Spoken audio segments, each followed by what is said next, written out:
বন্ধুরা এইখানে দেখতে পাচ্ছেন দুটি সোলার প্যানেল। এটি কিন্তু লুম সোলার প্যানেল। তো একটি প্যানেল 225 ওয়াটের, অর্থাৎ দুটো প্যানেল দিয়ে 450 ওয়াটের বিদ্যুৎ তৈরি করায়। এবং আমার যে ইনভার্টারটি রয়েছে সেটি আমার এক্সিস্টিং ইনভার্টার।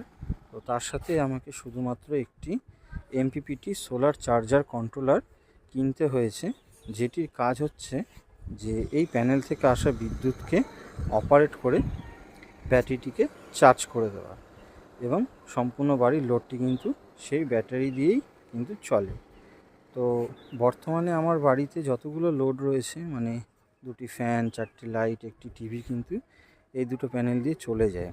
কিন্তু রাত্রিবেলা চালাতে গেলে আমাকে একটি ব্যাটারি এবং আরও দুটো প্যানেলের প্রয়োজন, মানে টোটাল 1000 ওয়াটের সিস্টেম আমার দরকার, মানে 1 কিলো ওয়াটের সিস্টেম হলেই হয়ে